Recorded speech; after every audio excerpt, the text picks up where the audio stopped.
The year is 2017, and a little Japanese company called Sigma is about to drop an absolute banger of a lens on the world. It took the young internet by storm, causing chaos in the streets. But does this tiny lens with a big wide view still have its once mystical mojo?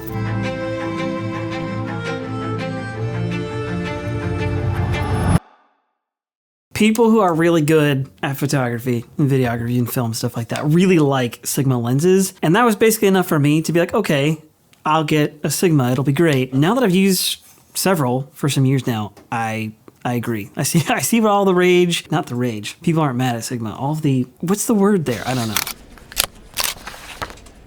A good rebel, a videographer, and audio engineer, and I don't really consider myself like a camera guy. There's so many good YouTubers out there who know all the specs and the fine details and the pixel peeping stuff, and I'm really not that.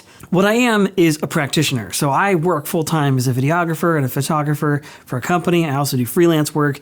And so I use this stuff all the time. So I feel like that gives me some authority to talk about exactly how good a lens like this 16mm is in real life, like actually using it day to day, making content. I don't shoot for TV. I don't do high budget stuff. I shoot mostly for YouTube, for social media, shorts, all that kind of stuff.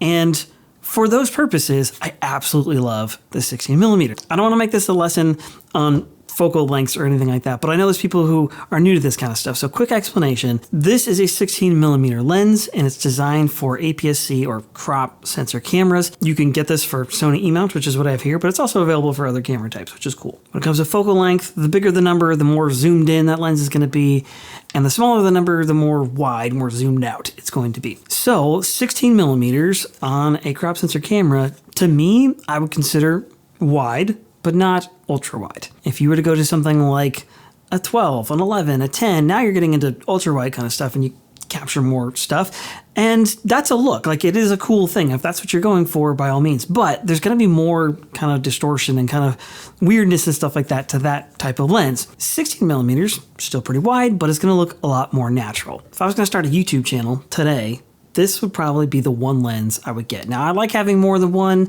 It's great to have options. There are definitely other lenses that I would say are more well-rounded. A zoom lens, any zoom lens, for instance, where you can kind of crop in and out, would probably have a more wider use case. But that's not what I'm talking about. I'm talking about you're starting content creation. On TikTok, maybe it's Instagram, you do some kind of influencer, maybe you're a small brand or business or something like that. You're starting a YouTube channel, you're doing the talking head thing. This would be the lens I would get. This is the lens that's going to solve most of the problems I think that you naturally run into when you're kind of a small-time content creator, because you're going to capture, you know, a nice wide shot of probably a small room, but you're not going to get too much of the like kind of weird bendy stuff that goes on with the super wide lenses. I would say it's wide enough to do some vlogging, though I probably would go wider myself. I've also used it to do interior, real estate, that type of thing. I think maybe it's also not quite wide enough to do that. I would go wider than this. However, it works pretty well, and it is, like I said, a very natural looking focal length, so if you're capturing just like a cabinet or like a piece of a room, pretty good. So I've got a list of what I think this lens is very good for and maybe some things it's not as good for. Top of my list is going to be, like I said, talking head. You're sitting at a desk or maybe you're standing like I'm doing here. Going to be just about perfect for that. Very good for things like comedy, anything you kind of need that up close and personal type of feel. I think this captures that. Live streaming, that's what I used it for. Podcasting, long format kind of stuff. Anything where you need that sort of wide shot of everybody at the table, probably good for that. Maybe this should go at the top of the list, but vertical video, if you're shooting for TikTok or Instagram or Reels or something like that, this is a really solid way to go, I think. Things that may not be quite as good for, I would say it would be things like portraits. If you're out doing senior photos, I would get something a little bit longer. Maybe things like sports. You're just gonna, you're gonna get the whole field. That's kind of cool. But a lot of times in sports, you need to get a lot further in, and then, you know, outdoors, wildlife, anything that's going to require like punching in a whole lot, you're just not going to get that with a wide lens. And to be more specific, you're not going to take advantage of what this lens has, which is like the really fast aperture, which we'll get to in a second. This lens is designed to work with the Sony autofocus systems. It does a very good job. I've used it on the older stuff like an FS5, A7 III, where the autofocus is good but not amazing. It works great. It works really good on any of the Sonys with like the newer autofocus, the eye tracking, the AI kind of infused stuff. Very, very good for that. So that brings us to aperture, which again, I'm just going to give a really brief explanation of. Aperture is essentially a measurement of how wide open the camera lens is at any given time. Inside every lens, you've got the ability to sort of close down and take in less light, or open up and take in more light. And the smaller the number, the more light that the lens is going to take in, and the bigger the number, the less amount of light that it's going to take in. I don't know why I couldn't say that.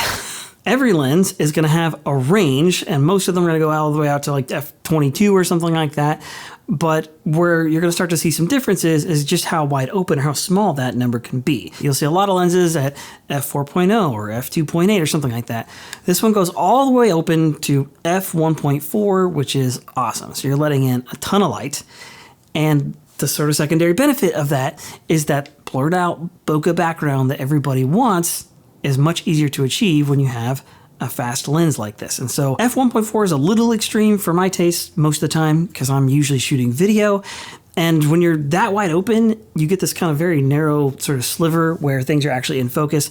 And so for that reason, I'm usually more at like f/2.0, but it's really nice to have the ability to go wide open when you need it. It's really good for photos. It's really good for low light.